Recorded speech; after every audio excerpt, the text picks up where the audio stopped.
Hello students.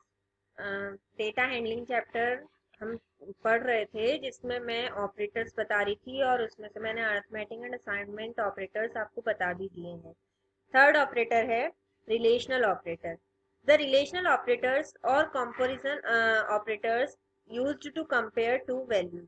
जितने भी relational operators होते हैं या इन्हें कंपैरिजन ऑपरेटर्स भी कहा जाता है, इनका यूज होता है टू वैल्यूज को कंपेयर करने के लिए। मैथ में आपने इनको यूज भी किया होगा, less than, greater than, equal, equal, not equal. ये कंपेयर करते हैं दो वैल्यूज को, कौन सी छोटी है कौन सी बड़ी है, कौन सी इक्वल है कौन सी इक्वल नहीं है। ठीक है। If the comparison is true, जिसका कंपैरिजन ट्रू होता है, the expression results into the boolean value true, and if the comparison is false it results to the boolean value false. अगर कंपैरिजन सही रहता है कंडीशन के अकॉर्डिंग, ऑपरेटर के according, तो ये एक बूलियन वैल्यू रिजल्ट में देता है जो होती है ट्रू। और अगर कंपैरिजन गलत होता है तो फिर ये बूलियन वैल्यू फॉल्स आपके सामने प्रिंट करता है। 6 रिलेशनल ऑपरेटर्स होते हैं पाइथन में, हर लैंग्वेजेस में। Less than, greater than, equal, equal, less और इक्वल, ग्रेटर और इक्वल, एंड नॉट इक्वल। मैं आपको बता देती हूँ कैसे आप इन्हें एक्सेस करते हैं। पाइथन स्टार्ट करते हैं। यहाँ पर जैसे मैंने एक वेरिएबल बनाया A 20, B 10। अब मुझे चेक करना है क्या A B से बड़ा है, तो मैं लिखूंगी A is greater then B। अगर A B से बड़ा होगा तो ये ट्रू देगा, अगर नहीं होगा तो ये फॉल्स देगा। जैसे मैंने दिया A is less than B, तो ये फॉल्स देगा। मतलब रिलेशनल और कंपैरिजन ऑपरेटर्स हमेशा जो आंसर देते हैं वो ट्रू एंड फॉल्स में ही देते हैं। ठीक है, ये आप लोग ध्यान रखेंगे। एक नोट है, strings are compared on the basis of lexicographical ordering which is implemented via the ordinal values ASCII code और Unicode of the characters being compared। आप देखिए इंटीजर की वैल्यू डायरेक्ट कंपेयर हो जाती है, फ्लोटिंग पॉइंट की values direct compare हो जाती है, लेकिन अगर आप स्ट्रिंग का कंपैरिजन करते हैं, जैसे मैंने यहाँ लिखा ABC is greater then capital ABC, तो अब ये कैसे कंपेयर हो कि स्ट्रिंग, कौन सी स्ट्रिंग इनमें से बड़ी है या कौन सी छोटी है। मैं आपको बता दूं स्ट्रिंग के साथ भी ये सारे रिलेशनल ऑपरेटर्स काम करते हैं, कंपैरिजन ऑपरेटर्स काम करते हैं, बट इनका जो काम करने का तरीका होता है वो थोड़ा सा स्ट्रिंग के केस में डिफरेंट होता है। यहाँ पर ये हर करेक्टर के लेक्सिकोग्राफिकल ऑर्डर निकालता है। लेक्सिकोग्राफिकल ऑर्डर हर करेक्टर का जो इंटीजर कोड दिया हुआ है यूनिकोड स्टैंडर्ड ने या आस्काई स्टैंडर्ड ने, वो होता है। जैसे मैं नंबर सिस्टम में आपको बता चुकी हूँ कि कैपिटल ए का 65 होता है, स्मॉल ए का 97 होता है। तो इस तरह से यूनिकोड स्टैंडर्ड के अकॉर्डिंग हर करेक्टर का एक इंटीजर नंबर है।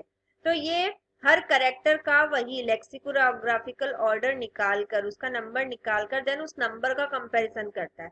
जैसे अगर मैं इन दोनों स्ट्रिंग की बात करूं तो ये कंपैरिजन कैसे करेगा, पहले फर्स्ट स्ट्रिंग के पहले करेक्टर का कंपैरिजन करेगा सेकंड स्ट्रिंग के फर्स्ट करेक्टर से, मतलब इससे, ए से। अगर ये स्मॉल ए इस कैपिटल ए से बड़ा हुआ तो ये ट्रू दे देगा। आगे के करेक्टर्स को ये चेक भी नहीं करेगा, देखेगा भी नहीं। पहले करेक्टर का पहले करेक्टर से कंपैरिजन होगा। अगर पहले करेक्टर में ही हमें रिजल्ट निकल आता है, हमें बड़ा या छोटा देखना है, तो ऑब्वियसली अगर ये स्मॉल ए कैपिटल ए से बड़ा हुआ तो ये ट्रू दे देगा, आगे चेक भी नहीं करेगा। और अगर नहीं हुआ तो ये देख लेगा कि छोटा है क्या ये वाला, तो आंसर दे देगा। अगर ये दोनों इक्वल होते हैं, इक्वल होंगे तभी वो नेक्स्ट करेक्टर पे जाता है और चेकिंग करता है। अभी आप देखिए इस केस में ये ट्रू देगा क्योंकि स्मॉल ए की वैल्यू 97 होती है और कैपिटल ए की वैल्यू 65 होती है। हम एक फंक्शन का भी यूज कर सकते हैं ORD। ORD फंक्शन में हम अगर कोई भी करेक्टर देंगे तो ये उसकी ऑर्डिनल वैल्यू प्रिंट कर देता है। यही लेक्सिकोग्राफिकल ऑर्डरिंग होती है और यही यूनिकोड या ASCII स्टैंडर्ड के अकॉर्डिंग नंबर दिया होता है हर करेक्टर को। तो स्मॉल ए की 97 होती है और कैपिटल ए की 65 होती है। आप चेक कर सकते हैं ORD ऑफ कैपिटल, आप देखिए 65, तो ऑब्वियसली 97 इज ग्रेटर देन 65, तो ये पहले करेक्टर को देख के ही ट्रू दे देगा। लेकिन ये सेकंड करेक्टर पे कब जाता है वो मैं आपको बताऊं। अगर मैंने लिखा यहाँ ABC is greater than small A B and capital C, मैंने कर दिया। अब ये कैसे कंपैरिजन करेगा, आप देखिए क्या ये ए इस ए से बड़ा है, नहीं है, ये दोनों इक्वल हैं। अगर ये छोटा भी होता ना तो फॉल्स दे देता वो तुरंत, क्योंकि वही हमें पहले करेक्टर पे आंसर मिल गया। ये दोनों इक्वल थे, इसीलिए उसने नेक्स्ट करेक्टर पे जाकर चेकिंग की। उसने देखा क्या ये बी इस बी से छोटा, हमेशा ध्यान रखा सीक्वेंशियली चेकिंग होती है, ऐसा नहीं है कि इस ए की इस पूरी स्ट्रिंग से चेकिंग होगी, नहीं, एक करेक्टर की दूसरे करेक्टर से करेक्टर बाय करेक्टर चेकिंग होती है। देन इस बी का कंपैरिजन होगा इस बी से, यहाँ भी ये दोनों इक्वल थे, रिजल्ट नहीं मिला। देन थर्ड करेक्टर पे गए, देन इस सी का कंपैरिजन हुआ कैपिटल सी से, ऑब्वियसली स्मॉल सी छोटा हुआ क्योंकि स्मॉल ए 97 पे, तो स्मॉल सी इसके अकॉर्डिंग किस पर आएगा, बी 98 पे, सी 99 पे, और कैपिटल सी आएगा 67 पे। तो obviously A B C is greater than इस दिस ए बी सी। तो आप ये ध्यान रखिएगा कि स्ट्रिंग के केस में जो कंपैरिजन होता है वो करेक्टर बाय करेक्टर होगा एंड उसकी लेक्सिकोग्राफिकल ऑर्डरिंग के अकॉर्डिंग होगा, मतलब उसका ऑर्डिनल नंबर आप निकालेंगे उस ऑर्डिनल नंबर के अकॉर्डिंग होगा। आप देखिए we can check ordinal code of a character by using ORD character, ORD, और यहाँ कोई भी करेक्टर आप सिंगल कोट्स में पास करें तो उसका ऑर्डिनल नंबर आपके सामने प्रिंट हो जाएगा। इसीलिए हम कह सकते हैं कि कैपिटल ए जो बड़ी एबीसीडी होती है वो छोटी एबीसीडी से छोटी होती है, ठीक है। In Python arithmetic operators have higher precedence over relational operators, that is हम मैं वैसे आगे चल के आपको एक जो प्रेसिडेंस का चार्ट है, प्रायोरिटीज का चार्ट है कि कौन से ऑपरेटर की प्रायोरिटी ज्यादा होती है किसकी कम होती है, वो पूरा मैं बताऊंगी। बट यहाँ आप देखिए जो अर्थमेटिक ऑपरेटर्स होते हैं ना उसकी प्रायोरिटी रिलेशनल ऑपरेटर से ज्यादा होती है, हायर होती है। तो अगर इस तरह से कोई एक्सप्रेशन होता है तो उसको इंटरनली इस तरह से ट्रीट किया जाता है, उसमें पहले अर्थमेटिक ऑपरेशन परफॉर्म किए जाते हैं देन कंपैरिजन किया जाता है, ठीक है। आप एक और चीज ध्यान रखें, आपको डबल इक्वल में और सिंगल इक्वल में कंफ्यूज नहीं होना है। डबल इक्वल जो होता है ये कंपैरिजन ऑपरेटर होता है जिसका आंसर हमेशा ट्रू या फॉल्स में आता है, और सिंगल इक्वल जो होता है ये असाइनमेंट ऑपरेटर होता है जो किसी वेरिएबल को वैल्यू असाइन करने का काम करता है, ठीक है। इन दोनों ऑपरेटर्स में कंफ्यूज नहीं होना है, ठीक।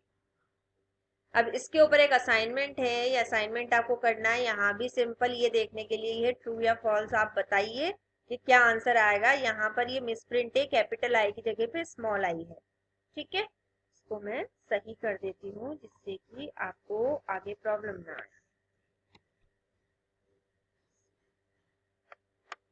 ठीक है। तो ये असाइनमेंट आप लोग करेंगे, मुझे पिक्स भेजेंगे, अपनी फेयर नोटबुक में नोट करेंगे। नेक्स्ट देखते हैं, नेक्स्ट आता है identity operator. There are two identity operators in Python, is and is not. दो आइडेंटिटी ऑपरेटर्स होते हैं पाइथन में, एक होता है इज और एक होता है इज नॉट। आप एक चीज देखिए आइडेंटिटी ऑपरेटर, इसको मैं बाद में समझाती हूँ, पहले मैं आपको एक एग्जाम्पल बताती हूँ। हम यहीं पर देखते हैं, मैंने एक ए वेरिएबल बनाया जिसको वैल्यू दी 10, ठीक है। मैंने एक बी वेरिएबल बनाया जिसको वैल्यू दी 10। ए और बी दो अलग अलग वेरिएबल्स बनाए हैं और इन दोनों को मैंने क्या वैल्यू दी है, 10 वैल्यू दी है, ठीक है।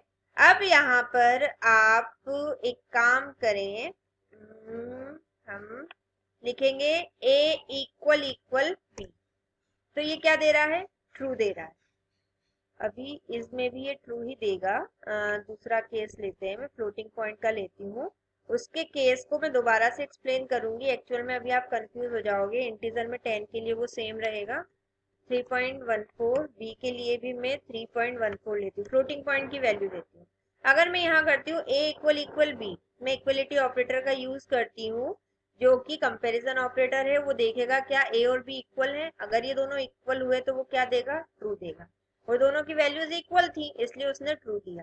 लेकिन यहीं पर मैं लिखती हूँ ए इज बी, अभी मैं बताऊंगी इज ऑपरेटर क्या करता है, लेकिन अभी आप ये देखिएगा कि ये फॉल्स प्रिंट करेगा।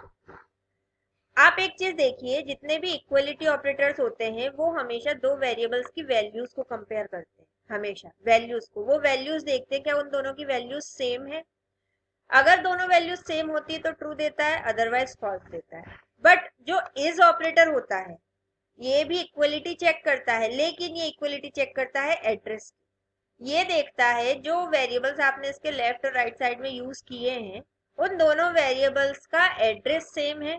अगर उन दोनों वेरिएबल्स का एड्रेस सेम होता है तो इज ऑपरेटर ट्रू देता है, अदरवाइज ये फॉल्स देगा। जैसे ए इज बी, ए और बी दोनों की वैल्यू तो सेम है लेकिन इन दोनों का एड्रेस अलग होगा। वो अलग क्यों होगा, कुछ केसेस होते हैं यहाँ पर, आगे अभी मैं बताऊंगी इसी में नोट में। मैंने a इक्वल्स टू 10 और b इक्वल्स टू 10 लिखा था, वो मैंने आपके सामने इसीलिए हटा दिया था क्योंकि मुझे एड्रेस वहां डिफरेंट बताने थे। अब आप यहाँ पर a इक्वल इक्वल b करोगे तो ये 10 देगा क्योंकि वैल्यू दोनों सेम है। लेकिन अगर आप a इज b करोगे तो अब ये ट्रू देगा। अब आ गया पॉइंट दिमाग में कि यहाँ पर भी 3.14 था, यहाँ भी 3.14 था, तो इसने ट्रू दिया है, समझ में आया। इसने फॉल्स क्यों दिया, इन दोनों का एड्रेस क्यों चेंज हुआ, बट यहाँ पर इक्वल ट्रू दे रहा है और इस भी ट्रू दे रहा है। इसका मतलब ये कि ए और बी का एड्रेस सेम है। हम चेक कर लेते हैं, हम आईडी ऑफ ए देख लेते हैं और यहाँ आईडी ऑफ बी देख लेते हैं। आप देखिए दोनों का एड्रेस बिल्कुल सेम है, सेम है। लेकिन अगर मैं इन दोनों की वैल्यूज चेंज कर देती हूँ, 3.14 कर दी, ऐसे ही बी की वैल्यू भी 3.14 कर दी। अब आप देखिए आईडी ऑफ ए और आईडी ऑफ बी, आप देखिए दोनों का एड्रेस चेंज हो गया। मतलब फ्लोटिंग पॉइंट के केस में एड्रेस अलग होता है वेरिएबल्स का, और इंटीजर के केस में वेरिएबल्स का एड्रेस सेम होता है। ठीक है, तो ये कुछ पॉइंट्स हैं जो कि आपको दिमाग में रखने हैं। अभी सिंपल सा, ज्यादा कंफ्यूज नहीं होना है, ये चीज दिमाग में रखनी। डबल इक्वल ऑपरेटर हमेशा वैल्यूज को कंपेयर करता है। अगर दो वैल्यूज सेम होती है तो ट्रू देता है, अदरवाइज फॉल्स देता है। लेकिन जो आइडेंटिटी ऑपरेटर्स होते हैं, is and is not operator, ये हमेशा एड्रेस को कंपेयर करते हैं। अब हम इसे पढ़ते हैं। A is B returns true if both its operands are pointing to same object, otherwise returns false। अगर ये दोनों वेरिएबल्स एक ही ऑब्जेक्ट को पॉइंट कर रहे हैं, मतलब इन दोनों का एड्रेस सेम होगा, तो ये ट्रू देगा, अदरवाइज ये फॉल्स देगा। और इज नॉट इसका अपोजिट होता है। अगर इस ऑपरेटर किसी केस में ट्रू दे रहा है तो इज नॉट उसे फॉल्स कर देगा, और अगर इज ऑपरेटर फॉल्स दे रहा है तो इज नॉट उसे ट्रू कर देगा, उसका अपोजिट कर देगा। ठीक है, अब इसके ऊपर एक नोट है, आपको ये ध्यान रखना है, relation between equality and identity operator, दोनों में डिफरेंस क्या है। There are some cases where we will find that the two objects are having just the same value, that is equal operator returns true for them but the is operator returns false, जो कि मैंने case अभी बताया।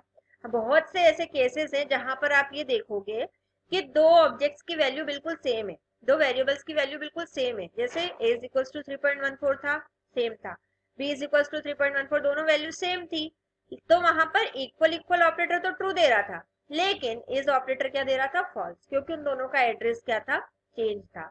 The reason behind this behaviour is that there are a few cases where Python creates two different objects that store the same value. These are, आपको ये चीज बहुत ध्यान से पढ़नी, बहुत ध्यान से समझनी है। इस चीज के पीछे का कि इक्वल इक्वल ट्रू दे रहा है और इस फॉल्स दे रहा है, रीजन ये है कि कुछ केसेस ऐसे हैं जहां पर पाइथन हर वेरिएबल के लिए अलग अलग मेमोरी बनाता है, अलग अलग ऑब्जेक्ट्स बनाता है उन वैल्यूज को स्टोर करने में। चाहे सिमिलर वैल्यू हो, लेकिन उसके बाद भी उन वैल्यूज को स्टोर करने के लिए पाइथन में वैल्यू ऑब्जेक्ट कितने बनाए जाएंगे, अलग अलग बनाए जाएंगे। वो तीन केसेस है मेनली, वो तीन केसेस है। पहला, input of strings from the console, console से स्ट्रिंग इनपुट करना, मतलब यूजर से स्ट्रिंग इनपुट लेना। सेकंड है writing integer literals with many digits, मतलब very big integers. And third है राइटिंग फ्लोटिंग पॉइंट और कॉम्प्लेक्स लिटरल्स। हमने फ्लोटिंग पॉइंट का लिखा था, इसलिए उस केस में ये वाला केस आ गया था। अब ये तीन केस में बताती हूँ, एक input of string from console, writing big integers and complex literals. Python start करती हूँ, मैं आपको बताती हूँ कि स्ट्रिंग इनपुट लेकर कैसे। जैसे मैंने यहाँ पर एक वेरिएबल बनाया x इज इक्वल्स टू, या स्क्रिप्ट मोड में बनाते हैं, मैंने यहाँ पर एक स्ट्रिंग दी abc। ठीक है, एक स्ट्रिंग में यूजर से इनपुट करवा रही हूँ, एंटर अ स्ट्रिंग। ठीक, यहाँ पर मैंने प्रिंट किया x equal equal y and print x is y। आप देखना यहाँ पर x की वैल्यू abc है, y की वैल्यू हम इनपुट करेंगे, मैं आपके सामने abc ही इनपुट करूंगी।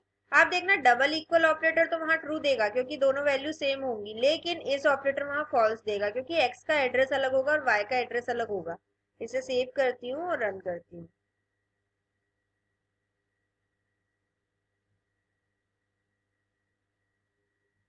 रन किया, एंटर स्ट्रिंग, मैंने ABC एंटर किया, आप देखिए डबल इक्वल ट्रू दे रहा है बट इज ऑपरेटर फॉल्स दे रहा है।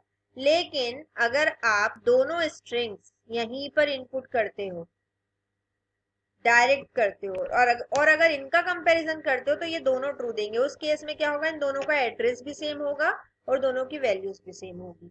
तो इसका मतलब ये है स्ट्रिंग के केस में एड्रेस कब अलग होगा, इज ऑपरेटर कब फॉल्स देगा, जब एक स्ट्रिंग तो आप इनपुट कर रहे हो और दूसरे स्ट्रिंग आप यूजर से इनपुट करवा रहे हो, या दोनों स्ट्रिंग्स आपने यूजर से इनपुट करवाई है तो फिर उन दोनों के एड्रेस अलग अलग होंगे। ठीक है, पहला केस ये हो गया जहां पर पाइथन हर ऑब्जेक्ट के लिए अलग अलग कॉपी बनाता है, अलग अलग एड्रेस अलॉट करता है। पहला input of string from the console, user से इनपुट लेकर अगर आप स्ट्रिंग इनपुट कर रहे हो तो उसके लिए ऑब्जेक्ट अलग बनेगा। सेकंड होता है writing integers literals with many digits. अब आप देखना यहाँ पर हमने छोटी डिजिट की जब बात की थी, x को 10 दिया, y को 10 दिया, तो x is y true they रहा था, 10 के लिए ट्रू दे रहा है। लेकिन अगर आप बड़ा इंटीजर देते हो, जैसे मैंने दिया 1175 ये, ठीक है, ऐसे ही y को भी सेम वैल्यू दी 768। अब जब मैं x इज y प्रिंट करूंगी तो फॉल्स देगा। इसकी जो लास्ट रेंज है वो है 256, 255 तक तो ये ट्रू देगा। जैसी वैल्यू आएगी 256 पे ये फॉल्स देना स्टार्ट करेगा। मैं शो करती हूँ, मैंने यहाँ x को वैल्यू दी 255, y को भी value the 255, x is y यहाँ ट्रू देगा। ठीक है, जैसी वैल्यू 256 होगी,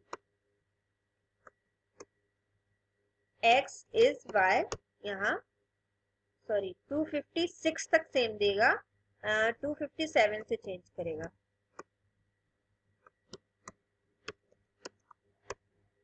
257 से, तो 256 तक तो ये ट्रू देता है, 257 से ये फॉल्स कर देगा। ठीक है, तो सेकंड केस ये हो गया। और थर्ड केस जो होता है फ्लोटिंग पॉइंट में बताई चुकी हूँ, कॉम्प्लेक्स नंबर्स अगर आप अलग अलग वेरिएबल्स को देते हो तो उनके लिए भी जो ऑब्जेक्ट बनता है वो अलग अलग बनता है। तो मेनली ये 3 केसेस है जहां पर इज ऑपरेटर फॉल्स देगा बट डबल इक्वल ट्रू देगा। एक नोट है, if the is operator returns true for 2 objects, अगर इस ऑपरेटर ने 2 अलग अलग ऑब्जेक्ट्स के लिए ट्रू दिया है तो वहां पर डबल इक्वल ऑपरेटर उन दोनों ऑब्जेक्ट्स के लिए ट्रू ही देगा, ट्रू ही देगा। ऑब्वियसली जब 2 वेरिएबल्स का एड्रेस सेम है तो उनकी वैल्यूज तो सेम होगी होगी, लेकिन ऐसा कोई जरूरी नहीं है कि डबल इक्वल ऑपरेटर अगर 2 वैल्यूज के लिए ट्रू दे रहा है तो वो इज में भी ट्रू दे। हो सकता है दोनों की वैल्यू सेम हो लेकिन इंटरनली उनके एड्रेसेस चेंज हो सकते हैं। ठीक है, तो ये था इक्वलिटी एंड आइडेंटिटी ऑपरेटर। ये डिफरेंस आपको याद होना चाहिए, काफी पूछा जाता है एग्जाम में, और ये डिफरेंस पूछा जा सकता है इक्वलिटी और आइडेंटिटी ऑपरेटर में क्या डिफरेंस होता है। ठीक है, इनके क्वेश्चंस आते हैं करने के लिए, कहाँ पर डबल इक्वल ट्रू देगा, कहाँ पर इज ट्रू देगा। ठीक है, तो आज मैं इतना ही रखूंगी, ज्यादा फास्ट नहीं करते हैं, आप यहाँ तक की प्रैक्टिस करना। देन नेक्स्ट वीडियो में फिर इसके आगे का हम देखेंगे। कोई डाउट होता है तो आप मुझे व्हाट्सएप पे पूछ लेना। ठीक है।